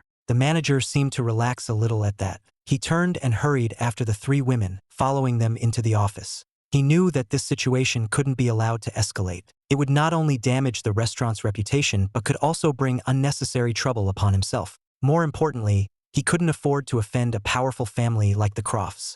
So, the best course of action right now was to deal with the 3 assaulted customers first. He needed to discuss compensation with them and try to resolve the matter as quickly as possible. At worst, he'd have to pay them a little extra money, which was far better than making an enemy of the Croft family. Ember Ash was a members-only restaurant. Because of its excellent privacy, many wealthy individuals and celebrities liked to dine and hold meetings there. The rental fee for a conference room for a single day was in the 5-figure range. Many people who wanted to do business with celebrities or connect with the wealthy frequented the place. If word got out that a member had been assaulted in the restaurant, the damage to its reputation would be immense. The supervisor followed behind the manager, Mr. Evans, and asked in a low voice, "Sir, what should we do about the new intern?" Mr. Evans was extremely irritated. Although the customer was the one who started it, the new intern had only been working for 2 days and was already involved in trouble. He said impatiently, "Just pay him for his time and tell him not to come back." The supervisor nodded. "Yes, sir. I'll take care of it right away." The supervisor came out to find me but couldn't. He asked around and learned that I knew Isabella and that she had already called me into her private room. So he went to Isabella's private room and found the door closed. He could hear Isabella's voice from inside. "So what if I hit her? Ethan, are you really going to lecture me? I was helping you. Or would you have preferred it if she offered to pay off your loans for you? Huh? Is that the kind of person you are?" I looked at her, speechless, but managed to reply calmly, "Miss Croft, I'm not blaming you. It's just that things got a little out of hand today, and your mother will probably question me about it when I get back." The moment I mentioned her mother, Isabella slammed her fist on the table with a loud bang. Olivia frowned. "Isabella, calm down." Isabella sneered. She stared at me and asked, "Ethan, are you really that obedient to my mother? You just do whatever she tells you to do." Seeing how docile and obedient I was, Isabella was furious. She thought to herself, "It's a shame he wasn't reborn too. He doesn't know that in our past life, Mrs. Croft drugged him with an overdose of birth control pills, putting him in the hospital for days, damaging his body, and making him infertile. If I knew that, I probably wouldn't be listening to her mother now." I said calmly, "I'm not listening to your mother. I'm just tired of the trouble. It's precisely because I don't want her bothering me that I wish you would stop causing trouble around me. Isabella, I don't want to know anything about what you do. If you could just stay far away from me, that would be for the best." Isabella glared at me, her eyes red. "You're just saying that because you're angry. I don't believe you." I was always looking out for her, telling her not to stay up too late, not to drink, not to fight with her mother. I cared about her so much. When she was sick in the hospital, I took care of her day and night. She was in my heart. I cared about her deeply. Isabella stood there, her eyes locked on me. "You're just saying these things to make me angry, aren't you?" I remained expressionless. "Think whatever you want. Miss Croft, I'm still on the clock, so I'm going back to work. With that, I opened the door and came face to face with the supervisor standing in the hallway. The supervisor looked a little awkward. Ethan, you know Miss Croft? I nodded, a bit embarrassed. She's a classmate of mine. The supervisor felt like there was more to it than just being classmates, but he didn't press the issue. He said, looking troubled, Ethan, this incident today was pretty serious, and it's had a very negative impact on the restaurant. Our boss doesn't know about it yet, but she'll definitely hold us accountable when she finds out. You're an intern, so you won't be held responsible, but you probably won't be able to continue working here. The supervisor was being diplomatic, but I understood what he meant. I had only been working here for 2 days, and I was already fired. It was unexpected, but it also made sense. This was my first part-time job, and I never thought it would end like this. I felt a little defeated, but I quickly pulled myself together and apologized to the supervisor. I'm sorry, sir. You were the one who hired me, and I ended up causing you trouble. The supervisor quickly waved his hand. No, you don't have to apologize. We all know it wasn't your fault, but there's nothing we can do. Our members are all very influential people. In the service industry, you just have to learn to take some abuse. Some companies even have a grievance bonus for their employees, so you can imagine how much crap service staff have to put up with. Inside the private room, the dim, yellow light seemed to reflect the oppressive atmosphere. Isabella's face was a cold, hard mask, like a volcano on the verge of eruption. She had just been in a fierce fight. The skin between her thumb and index finger was split open from clenching her fist too hard, and blood was slowly seeping out, a shocking sight. A bruise was also forming at the corner of her mouth where she had been punched, and it was now slightly swollen. Seeing this, a waiter quickly brought over some ice and carefully offered it to her, suggesting she use it to reduce the swelling. Olivia and Ava stood nearby, with scratches on their hands and necks from the chaotic fight, but their injuries were minor compared to Isabella's, whose were on her face and much more noticeable. Isabella casually tossed the ice onto the table, where it landed with a sharp clatter. Her expression grew even darker as she said coldly, "He saw me get into a fight for him, saw me get hurt like this, and he didn't even bring me any medicine." Her voice was filled with resentment and disappointment. Even the ice had been brought by another waiter. I hadn't shown up at all. Isabella felt a heavy weight in her chest, a deep sense of unease. Her thoughts drifted back to this same time in her past life. I had been so clingy back then. Once, when she got hurt, I was so worried my eyes turned red, and tears welled up until I finally couldn't hold them back and started crying. I had not only rushed out to buy medicine but had also carefully applied it for her when I got back, my movements gentle, afraid of causing her even the slightest pain. Even when her mother was screaming at her, I would wait obediently and silently at the door, ready to comfort her and offer warmth the moment she came out. Back then, I didn't have a part-time job. My life was simple and pure, and she was the only one in my eyes and in my heart. A thought suddenly struck Isabella.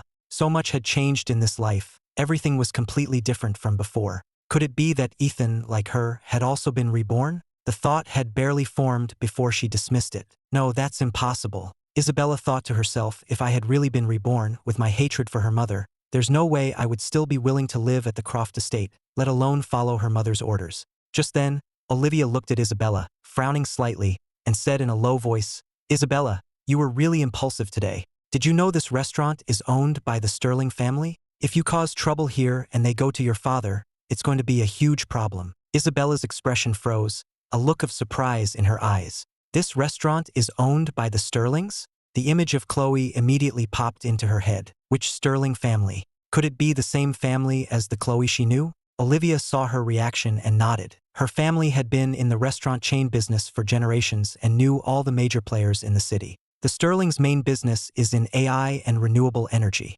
They're a huge name in those fields. But a few years ago, they suddenly expanded into the food and restaurant industry. I heard it was because one of the younger family members was interested. This restaurant was one of their investments. I don't know if it has anything to do with Chloe, but she has the same last name. Coincidences do happen. Ava, standing nearby, frowned and said hesitantly, "That can't be right, can it? The Sterling family has such a massive business empire, spanning so many industries. Would they really let their child study agriculture? I heard that Chloe girl is studying something like peanut farming, right? The gap is just too big." Olivia rubbed her chin, her eyes thoughtful. "I'm not sure about that. My family has never had any dealings with the Sterlings. They aren't originally from this city. They're from up north, and that's where their main influence is. As locals, Isabella and the rest of us have never really had any contact with the younger Sterling generation. But in their hearts, they all felt it couldn't be the same Chloe. After all, what top-tier, wealthy family would let their daughter study farming? It was unheard of, simply unbelievable. After hearing all this, Isabella suddenly stood up. I'm going to go take a look. With that, she strode toward the door, her pace quickening. After Isabella left, the room fell into a brief silence. Ava looked at Olivia, scratching her head, and said in a low voice, Olivia, don't you think Isabella's attitude toward Ethan is a little strange? Olivia's expression soured, and her tone was laced with disapproval. She's wavering between Ethan and Dylan, caring about one while not being able to let go of the other. If she keeps this up, she's going to lose them both and live to regret it. As she spoke, a complex emotion flickered in her eyes, as if she was deeply disappointed in Isabella's actions. Ava looked at Olivia, sensing her friend's disapproval of Isabella, but she didn't say anything more, just sighed silently to herself. Meanwhile, I was in the employee locker room, changing out of my uniform. I folded it neatly and put it in my locker. As I gathered my things to leave, I picked up my phone and my brow furrowed instantly. There were several messages on the screen from Isabella. It was from her other account. Ethan, where did you go? Are you still in touch with Chloe? Did she help you find this job? Ethan, don't take the bus anymore. I'll have Mr. Miller drive you to and from school. I stared at the messages, completely baffled and a little annoyed. In my past life, Isabella was always disdainful of me, even verbally abusive. She used to say that I rode to school with her just to get her attention. But now that I had stopped, she was still unhappy? And why was she suddenly bringing up Chloe again? What did any of this have to do with her? I shook my head in frustration, didn't reply to Isabella, and just left the restaurant. Isabella searched all over the restaurant for me, her eyes frantic, but I was nowhere to be found. A thought suddenly crossed her mind. Had Chloe taken me away? After all, this restaurant was very likely funded by Chloe's family. The moment she considered this possibility, her heart felt like it was being squeezed by an invisible hand, and her agitation grew stronger. She was too restless to calm down. The food in front of her seemed to lose all its color and flavor, making it impossible to eat. The private room she had been in now felt like a cage, suffocating her. She couldn't sit still any longer. She took Olivia and Ava, her childhood friends, and moved to a table in the main dining area. Only friends who had grown up with her like them would tolerate her. Anyone else would have long since grown tired of her moody and unpredictable temper. Ava felt a pang of pity seeing Isabella looking so lost. After calling a waiter and placing their order, she asked on Isabella's behalf, "What about the new intern from UCLA? He's a classmate of ours. Has his shift ended?" She didn't really need to explain. Everyone in the restaurant was already aware of their connection. After all, just a short while ago, they had gotten into a very public brawl with other customers over that same intern. The waiter leaned in and said in a low voice, "I think he's already left. Because of what happened earlier, our manager fired him." Ava's expression froze when she heard that. She instinctively glanced at Isabella, her eyes wide with shock, and couldn't help but exclaim, "What? He was fired?" The waiter nodded gently, confirming the news. Olivia's brow furrowed deeply. She looked at Isabella, her eyes filled with reproach. "Isabella, you really went too far this time." She knew I had only been working for 2 days, hoping to gain some experience and earn some money. To be fired because of Isabella's impulsive actions must have been devastating for me. Isabella's expression faltered, and a wave of guilt washed over her. But she quickly covered it up with a stubborn retort. "So he was fired. It's for the best. The environment in a place like this is too complicated for him anyway." Despite her words, her eyes betrayed her unease. Her mind started to race. Why was he working a part-time job in the first place? Was the salary the Croft family paid his father too low? Did his father not give him enough allowance, forcing him to work? But even though Isabella tried to act tough, her mind was in turmoil. She felt like she was sitting on pins and needles. After a moment, she couldn't take it anymore. She shot up from her seat and strode toward the exit, intending to leave and find me. Just as she reached the door, Olivia quickly stepped in front of her, blocking her path. Olivia looked at her seriously and said, "Isabella, I suggest you don't go looking for Ethan. Didn't Dylan just get out of the hospital? You should go see him." In Olivia's opinion, Isabella was wavering between Ethan and Dylan, and her indecisiveness was not only hurting both guys but also throwing her own life into chaos. Isabella's face darkened instantly. "Why are you stopping me from finding him too? Olivia, just because Ethan gave you flowers at the orientation, does that mean you're interested in him now?" Her tone was laced with anger and accusation, as if she was already convinced Olivia had ulterior motives. Olivia's brow furrowed, and her own expression turned grim. She looked at Isabella, her voice firm. "Isabella, listen to yourself. You're being too impulsive. You need to calm down." Olivia had noticed that whenever Ethan was involved, Isabella became a completely different person, acting on impulse and losing all her usual rationality. On top of that, Isabella had always been cold and self-centered, rarely considering things from other people's perspectives. This often led her to alienate and hurt those around her, but she remained completely oblivious, always acting solely on her own whims. Isabella sneered, her eyes full of contempt. "Stay out of my business. I know what I'm doing." With that, she forcefully shook off Olivia's hand, walked straight to her car, started the engine, and sped away. Ava watched this unfold, her expression conflicted. She said to Olivia, "Olivia, why did you start a fight with Isabella? You know how she is. The more you try to reason with her, the less she'll listen. You never used to get involved in her business before. Why start now?" Olivia was silent for a long time. "I just can't stand to watch it anymore. She's only going to cause more trouble for other people." Ava knew that by other people, she meant Ethan. Hearing this, Ava couldn't help but give Olivia a few extra glances. She found Olivia's behavior today to be a bit unusual. Normally the quietest and most observant of the group, she was now suddenly getting involved. "I had just left the restaurant, my mind filled with frustration, and headed straight for the bus stop. Standing under the shelter, I tilted my head back slightly,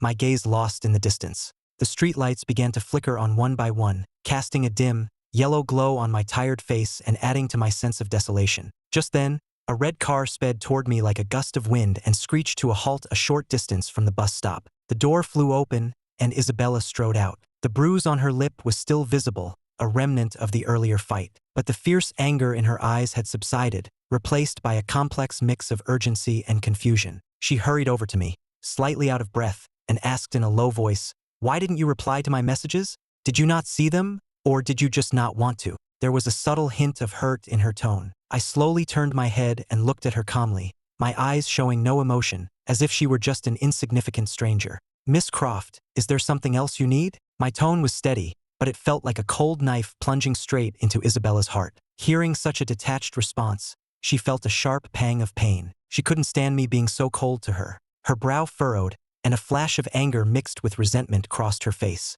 She said in a low, tense voice, "Ethan, I got into a fight for you. Don't you have anything to say about that?" Her voice rose slightly, as if she was trying to force a reaction out of me. Her accusatory tone left me speechless, and the frustration inside me grew even stronger. I bit my lower lip, a flicker of annoyance in my eyes.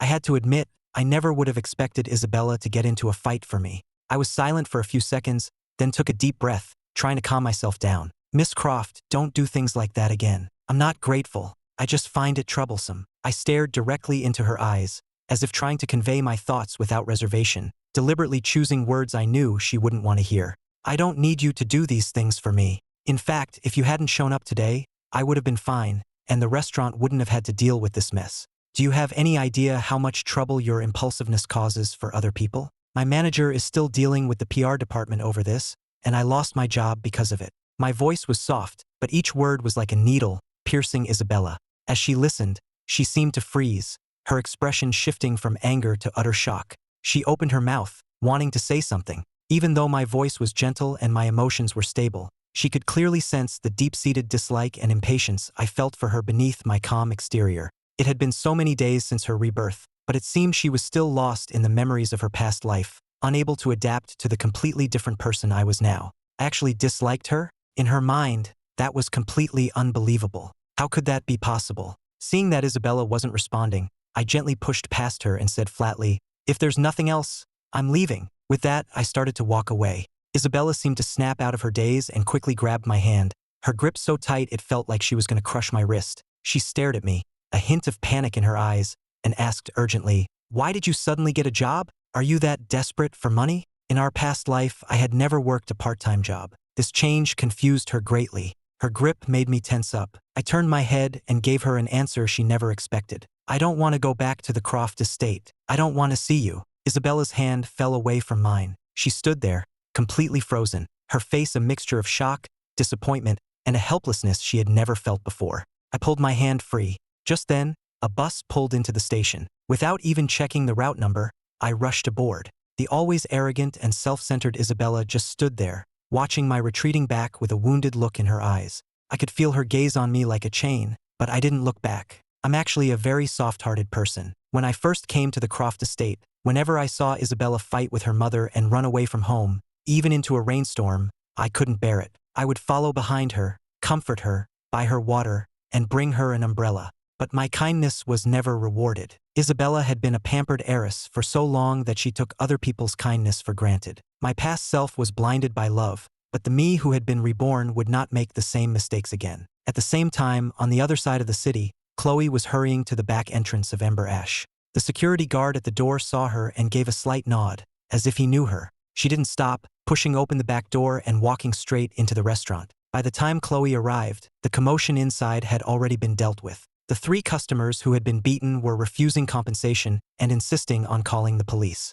Mr. Evans had no choice but to contact the legal department to handle it, and he also reached out to the Croft family. To put it bluntly, Isabella had started it. When the restaurant couldn't handle the situation on its own, they had to involve the Crofts. The restaurant was willing to offer compensation and cooperate, but they couldn't agree to unreasonable demands. After arriving, Chloe first went to her private room to drop off her bag, then she went to the main dining area, her eyes scanning the waiters in their uniforms. She didn't see me. She frowned slightly and went to check the kitchen. Many of the staff members recognized Chloe and thought the owner was making a surprise inspection, so they all started working even harder. Just then, Mr. Evans, who had just finished dealing with the incident in his office, saw Chloe and his heart skipped a beat. He hurried over and asked cautiously, "Miss Sterling, are you here to hold me accountable for what happened?" It was indeed my oversight, but I never would have guessed that the new part-timer was Miss Croft's boyfriend. Otherwise, I wouldn't have been so quick to let him go. Chloe stopped and turned to him, her expression unreadable, her dark eyes fixed on him. Mr. Evans. In his more than 10 years in the business, Mr. Evans had never felt so unnerved by a young person's gaze. He explained, a little nervously, "The situation is mostly under control. We've handed it over to our legal and PR departments. They'll be here shortly." Chloe cut him off. "The Miss Croft you mentioned, is that Isabella Croft from the Croft family? She was here." Mr. Evans realized that after all his explaining, Miss Sterling had no idea what had happened and couldn't possibly be here to reprimand him. Mr. Evans breathed a sigh of relief, wiping away imaginary sweat from his forehead. "Ah yes, Miss Croft came in this evening with some friends. It just so happened that her boyfriend got into an argument with a customer, so she jumped in and started hitting them." Mr. Evans recounted the entire evening's events to Chloe. The more she listened, the deeper her frown became. She asked in an icy tone, "Those 3 customers were so classless, openly harassing our employee. Are we really going to continue serving members like that? Do we need their business?" Mr. Evans was taken aback and hesitated. "And no, I suppose not." Chloe's voice was cold. "Put them on the blacklist. And what about the part-timer? His name is Ethan, right?"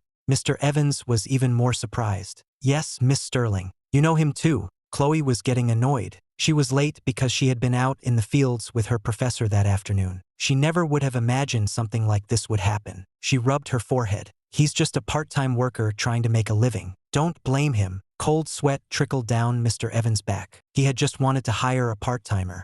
Who was this kid he had hired? First, Miss Croft gets into a fight for him, and now Miss Sterling is defending him. But the crucial point was he had already fired the kid. Wiping away his sweat, Mr. Evans said, "Miss Sterling, I've already let the part-timer go. He's already been paid and has left." Chloe looked at Mr. Evans with a frown and sighed. "Fine, what's done is done. Just handle this situation properly. I'm leaving." With that, she turned and hurried to leave. Mr. Evans quickly asked, "Miss Sterling, why don't you stay for dinner? We have some new dishes on the menu today that you could try." Chloe quickly returned to her private room, grabbed her bag, and strode out. "No, thank you. Maybe next time." Chloe had sent me a message, but I still hadn't replied. She was a little worried about me, but she didn't have my phone number, only my iMessage. And while she knew where I lived, it was Isabella's house, so it wouldn't be appropriate for her to go there. Left with no other choice, Chloe took a car to the neighborhood near the estate. It was already past 9 o'clock when she got out. She stood at the entrance to the gated community and checked her phone. Still no reply from me. But soon, she saw a figure appear down the road. It was me. I was feeling frustrated. I had tried to let go of the grudges from my past life, but Isabella just kept provoking me. Could it be? I stopped walking, a terrible thought entering my mind. Could Isabella have been reborn too? No, that couldn't be right. If she had been reborn, she should be with Dylan, trying to stop him from leaving the country. It made no sense for her to bother with a substitute like me when her true love was right there. Just as I was thinking this, I heard a cool female voice call my name on the night wind. I looked up and saw Chloe standing under a dim streetlight not far away. Chloe's expression was complicated. She strode over to me and studied my face. My eyes widened in surprise. Chloe, what are you doing here? Chloe was silent for a couple of seconds before she said, "It's my birthday today. I'm having a party, and I wanted to see if you'd like to come." I was even more surprised. "Oh, really? Well, happy birthday, Chloe." As I spoke, I rummaged through my backpack but couldn't find anything. Finally, I took off the small chick keychain hanging from my bag and handed it to her, my face flushing. "Happy birthday, Chloe. I didn't know, so I didn't get you a gift. In my past life, Isabella had taken this keychain from me. This time, I had planned on keeping it for myself." Chloe looked at the keychain in my hand. It was a fluffy yellow chick with a red ribbon around its neck, a small straw hat on its head, and a tiny bell. It was very cute. Chloe immediately reached out and took it, her expression unchanged. I felt her warm fingers brush against mine. My hand twitched and I pulled it back. Chloe glanced at me and noticed my cheeks were red. She looked down and quickly attached the keychain to her purse. She said in a low voice, "This is great. I love it." I felt a little embarrassed giving her such a small gift, but she seemed to genuinely like it. Chloe then asked, "We're going for karaoke. Do you want to come with us?" Although it was a question, her eyes were fixed on me, full of expectation. I was in a terrible mood. If Mrs. Croft found out that Isabella had gotten into a fight at the restaurant because of me, who knows if she would try to drug my food again. I nodded immediately. "Yeah. Should we go now?" Chloe nodded and called a car using an app. At that moment,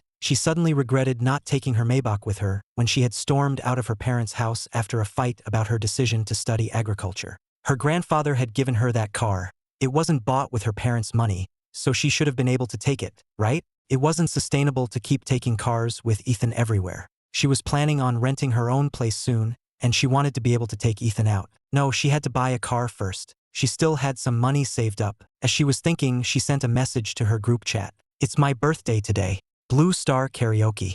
You have to come." There were only 7 people in the group. Some of her classmates were still out in the fields, while others were busy with homework and papers. But when they saw the message, they were all excited. "Holy crap, Chloe, you finally remembered to treat your big brothers and sisters to a meal. An invitation from Miss Sterling? We have to go. I haven't even eaten yet. We're ordering the expensive stuff tonight." "Wait a minute, Chloe. If I remember correctly, isn't your birthday in July? The date doesn't seem right. Is it really your birthday?" The car arrived, and Chloe opened the door for me. She watched me get in before walking around to the other side. After getting in, she replied to the group chat. "It is if I say it is. You'll see when you get here." Then she added, "I'm bringing a friend, so don't blow my cover."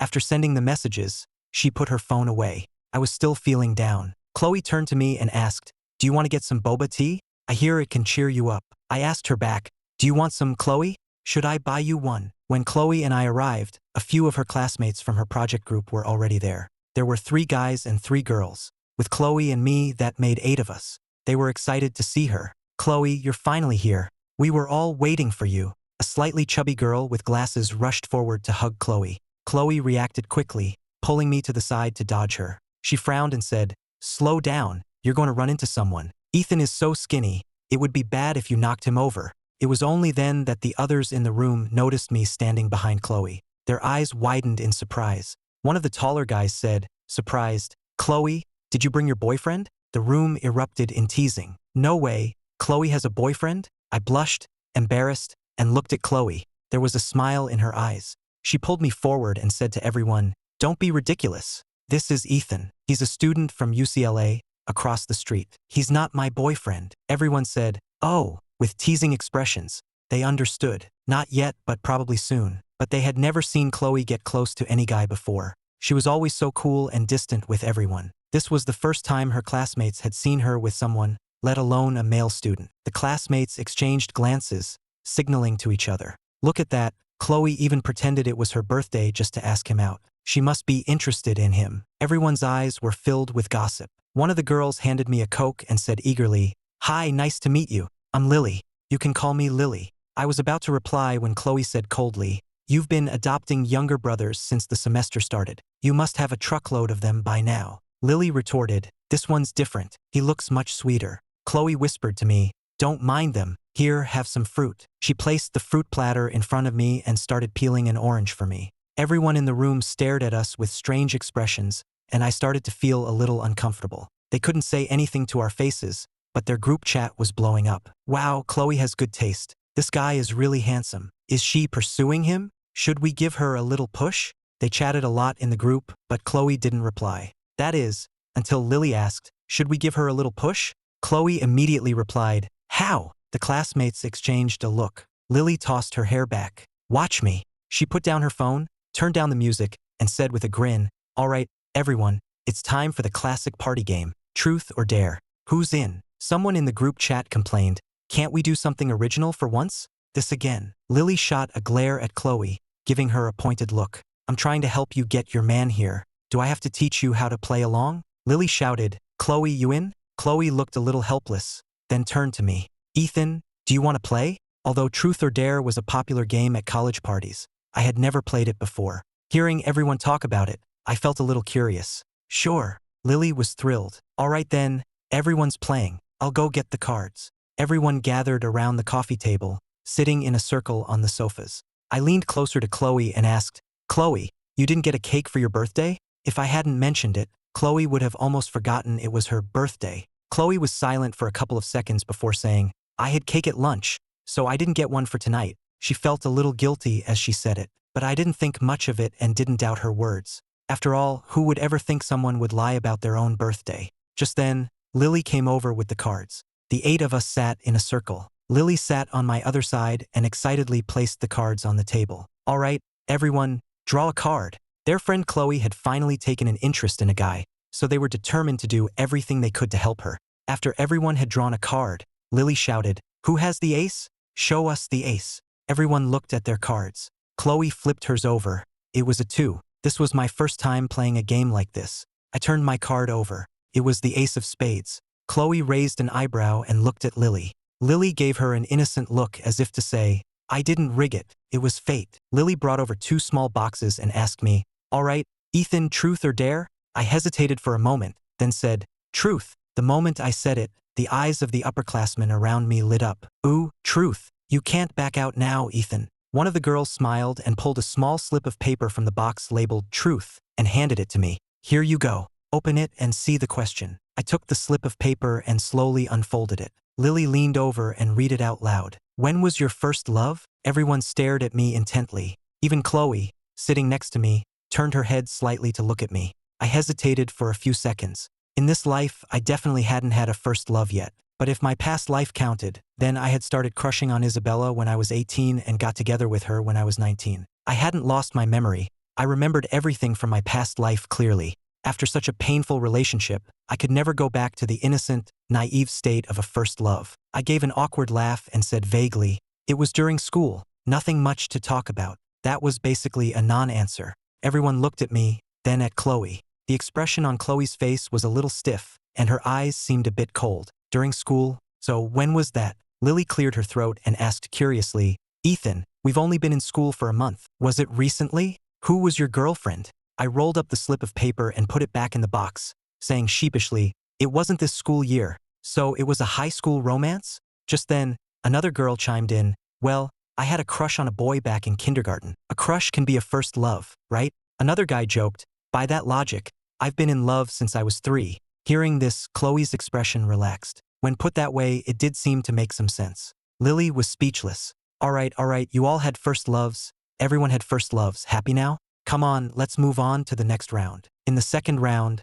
an upperclassman drew the ace. She chose dare. Lily read the slip of paper out loud. Choose one person and sit on their lap for 5 minutes. The group started hooting and hollering. Oh no, don't pick me. My old knees can't take it. Amid the laughter, the girl said happily, I choose my lovely lady here. With that, she chose another girl. Soon, the game continued. This time, it was Chloe's turn to draw the ace. She revealed her card and laughed. I'll choose dare. Lily immediately handed her the box, giving her a subtle, suggestive look. Lily's signal was so obvious that Chloe felt a little helpless. She followed Lily's gaze and picked a slip of paper. After she opened it, Lily took it and read it out loud. Hold hands with the person to your right, fingers interlaced, for 10 minutes. The group erupted in cheers. Whoa, Chloe, you lucky girl. A burly upperclassman to Chloe's left shouted, hey, don't go too far. You'll scare Ethan away. How about this, Chloe? You can hold my hand. My hands get a little sweaty, but it's not a big deal.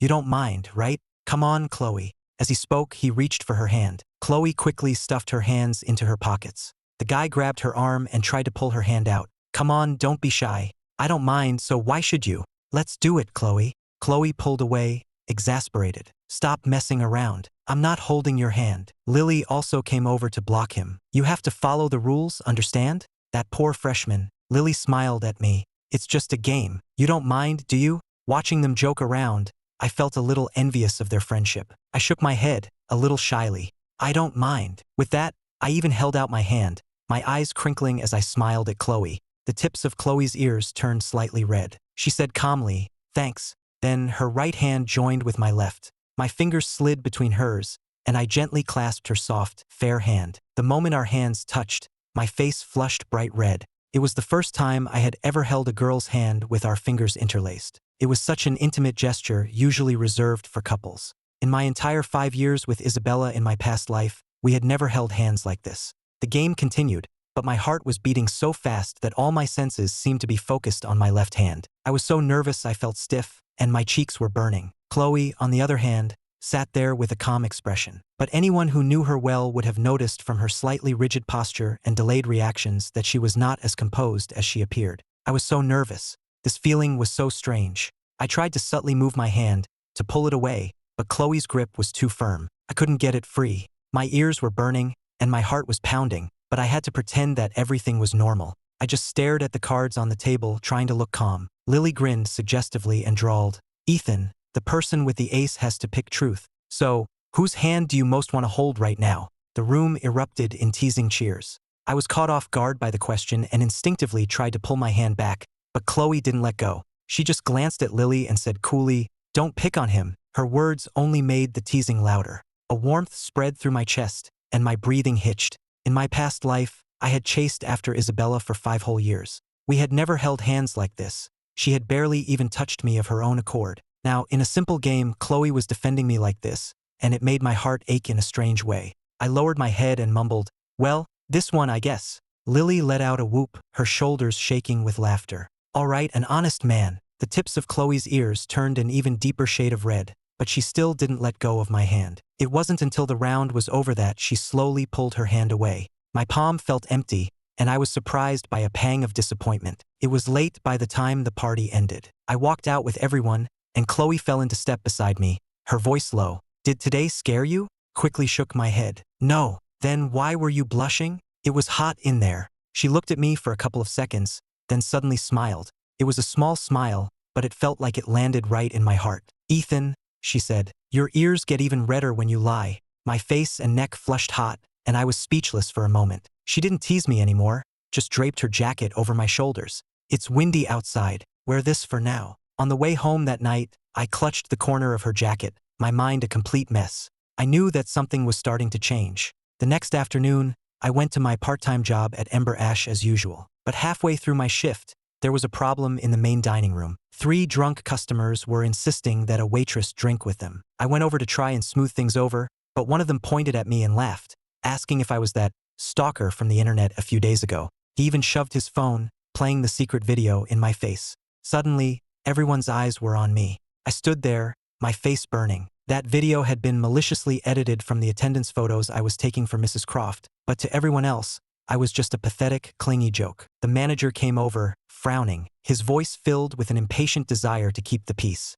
Ethan, go to the back for a bit. Don't upset the customers. My fingers slowly clenched into a fist. It was happening again. It was the same in my past life. Whenever Isabella was involved, I was always the one who ended up being humiliated, the one who was pushed out to solve the problem. Just as I was about to speak, a cool female voice came from the restaurant entrance. The ones upsetting the customers are the troublemakers, not the employees. I whipped my head around. Chloe walked in, wearing a black coat, followed by the general manager and several other members of management. The 3 drunk men stared for a moment, then one of them grinned. Hey, beautiful, who are you? Chloe didn't even glance at them. She walked straight to me, looked down at my sleeve, which was soaked with alcohol, and her brow furrowed. Who did this?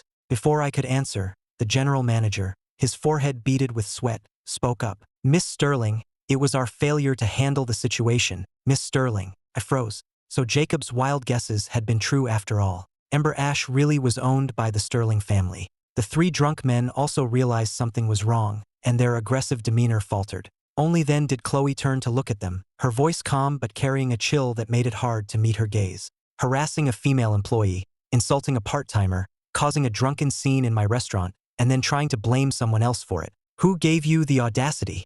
Each word was sharper than the last. The general manager immediately had security escort the men out. One of them started to curse, but Chloe added coolly, "Call the police and blacklist them. They are no longer welcome at any establishment owned by the Sterling family." The dining room fell silent. I stared at her, feeling as if something had struck me hard in the chest. After everyone had dispersed, Chloe looked at me. "Why didn't you say anything when you were being treated unfairly?" My throat felt tight. Took me a moment to force out the words. "I'm used to it." Her expression darkened instantly. "Well, I'm not." She said it softly, but her words almost made me lose my composure. That night, Chloe took me to her family's garden. A night breeze blew through the glass greenhouse, where rows of succulents glowed softly under the lights.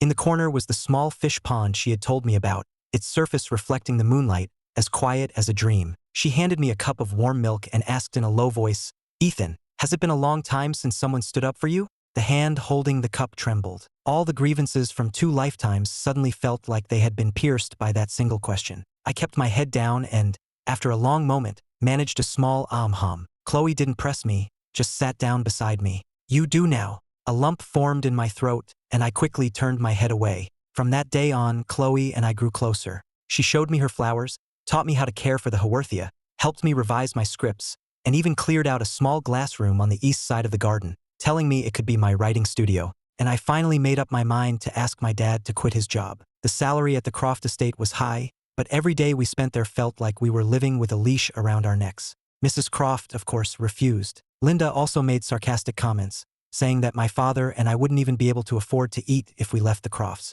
So, in front of everyone, I laid out the phone repair bill and explained the whole story behind the secret videos. "When you were using me as your pawn, did you ever stop to think about how I would be treated?" Linda was speechless. My father was silent for a long time. Then, for the first time, he stood up straight and said he was quitting. It was only then that I realized, in my past life, I wasn't the only one trapped by the Crofts. My father was too. Isabella came to find me after that. She had lost weight and she looked terrible. Standing in front of my dorm, she no longer had that arrogant air about her. She looked at me, opened her mouth, and after a long pause, finally asked, "Ethan, do you remember our past life too?" I had intended to deny it, but looking at her red-rimmed eyes, I suddenly felt there was no point in hiding it anymore. "Yes," I said, looking at her calmly. "And that's why, in this life, I don't want to love you again." The color drained from her face. Isabella's voice trembled. "Then why didn't you say so sooner?" I laughed, but the sound was so cold it felt foreign even to me. "Would it have made a difference? In our past life, when I told you your mother drugged me, did you believe me? When I said I didn't take those birth control pills myself, did you believe me? When I lost the ability to have children, all you told me was that you couldn't go against your mother." With every word, her face grew paler. By the end, she was frozen to the spot, tears streaming down her face. But I suddenly felt very calm. The words that had been weighing on my heart for 2 lifetimes,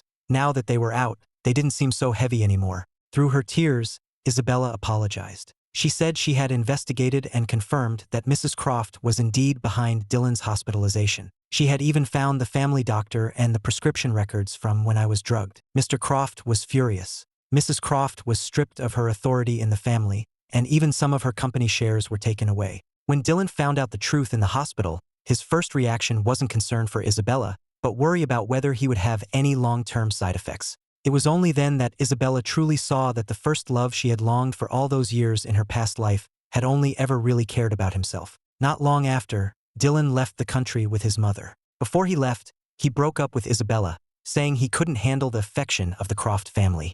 Isabella didn't try to stop him. Olivia told me later that after seeing Dylan off that day, Isabella sat in the airport for a very long time, crying like a fool. But none of that had anything to do with me anymore. I was busy with classes, with writing my scripts, and with getting free meals at Chloe's garden. Chloe's way of pursuing someone wasn't grand or dramatic. She rarely even said sweet things. She would just place a cup of warm milk by my hand when I was up late revising a script. When I had writer's block, she would pull me into the greenhouse to see her newly bloomed flowers. And when I would occasionally get lost in thought, haunted by the toxic relationship from my past life, she would just sit with me quietly, without asking any questions. One day, I finally couldn't help but ask her, "Why are you so good to me?" Chloe was squatting in front of a flower stand, repotting a succulent. Without looking up, she said, "Because I like you." She said it so naturally that it left me stunned. My heart was racing. Took me a moment to find my voice. When did you start liking me?" She smoothed the soil, then looked up at me, her eyes reflecting the dappled sunlight from outside the greenhouse. "On the bus. The first time I saw you. I saw you getting pushed around and you didn't even know how to move away. I thought, this guy is so sweet. And the more I saw you, the more I liked you." My ears burned, and I stared down at my shoes, finally managing to mumble, "You must have bad taste then." But Chloe just laughed. She walked over to me and gently took my hand, lacing her fingers through mine just like she had at the party. "I have excellent taste," she said. "Ethan, do you want to try liking me?" I looked up at her and suddenly remembered all the humiliating moments from my past life, chasing after Isabella, all the times I was looked down on, misunderstood, and hurt. And then I looked at Chloe, standing right in front of me. She had never made me feel worthless. She had pulled me forward, stood by my side, and even confessed her feelings with such open honesty. A lump formed in my throat, and I squeezed her hand back. "Not try." Chloe froze for a second. I looked at her and said, word by word, "Chloe, I already like you." Her eyes lit up instantly. The next second, she threw herself into my arms. I fumbled to catch her, but my heart felt like it was being filled, bit by bit, with something soft and warm. After we made our relationship official, I actually had a moment of doubt. That night, I stared at a medical report from the hospital, silent for a long time. The drug from my past life had destroyed not just my body, but also my vision of the future. Even though nothing had happened in this life, I couldn't help but wonder in the dead of night, what if there was still something wrong with me? What if I couldn't give Chloe the complete future she deserved? Chloe noticed something was off. She didn't press me, just dragged me straight to the hospital for a full checkup. When the results came back, the doctor looked at the report and told me I was perfectly healthy, that the problems I was worried about didn't exist. I froze completely. I sat in the hallway for a long time, unable to process it. Chloe crouched down and looked up at me. "Feel better now?" I swallowed hard, my eyes suddenly stinging. I realized then that it was never fate that had destroyed me in my past life. It was Mrs. Croft's cruelty, Isabella's indifference, and my own inability to let go. But in this life, I had finally, cleanly pulled myself out of that mud. I leaned down and hugged Chloe, burying my face in her shoulder. "I'm sorry," I mumbled. "I shouldn't have kept it to myself." She raised a hand and stroked the back of my head, her voice uncharacteristically gentle. "It's okay. From now on, you can tell me whatever you're afraid of. Ethan, you're not alone anymore." At that moment, I suddenly felt that I would never lose to anyone ever again. Later, the Sterling family found out about us. I was nervous at first, afraid they wouldn't approve of me. But Chloe's mother just looked me over carefully when we met, then smiled and said it was no wonder her daughter was so eager to be independent. She had found such a sweet boy. Her father was a man of few words, but after I graduated, he gave me the cultural planning proposal for a new project at Ember Ash to work on.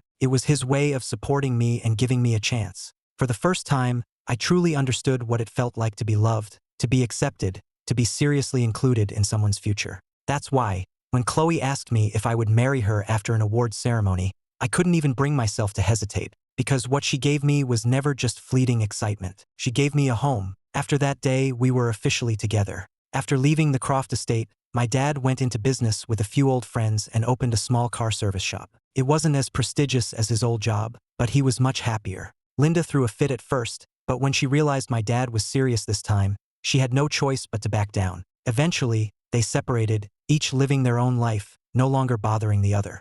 Isabella did come to see me one more time. She brought the money to pay for my phone, the apology she owed me from all those years ago, and all the evidence of her mother's drugging. She looked at me, her eyes red. "Ethan, I know I have no right to ask for your forgiveness, but I have to repay the debt I owe you from our past life." I was silent for a long time, then finally said, "Isabella, I don't hate you anymore, but that's all." She nodded after hearing my words, tears falling, but she didn't press the issue.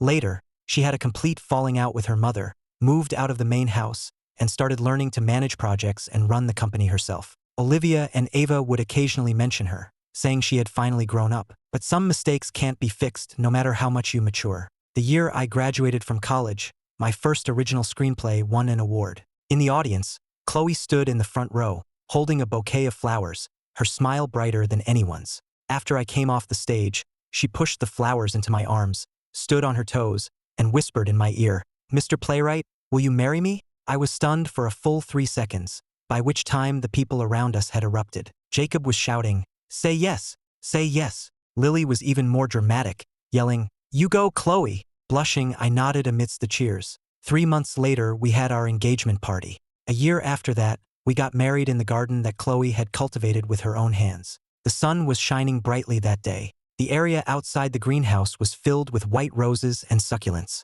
And in the center of the main table was the very first Haworthia she had ever given me. Jacob stood next to me in a suit, still teasing me. "Ethan, you're a lucky guy. All the hardship you went through in the first half of your life, Chloe is making up for it in the second." I smiled and didn't argue, because he was right. When the wedding march began to play, I looked up toward the end of the floral aisle. Chloe was walking toward me in her wedding dress. The wind lifted her veil, and I saw the familiar coolness in her eyes, a look that softened into tenderness only when she looked at me. I suddenly remembered that game of truth or dare from so many years ago, how nervous I was when she first held my hand, my breath catching in my throat. It turned out that, after all the twists and turns, the person I was truly waiting for my whole life was never the wrong one. She reached me and placed her hand in mine. I held it firmly, as if I were holding the moon, lost and now found. The officiant on the stage asked if I would take her. I looked at Chloe, my throat tight, but I answered clearly, "I do." The corners of Chloe's eyes were slightly red as she whispered,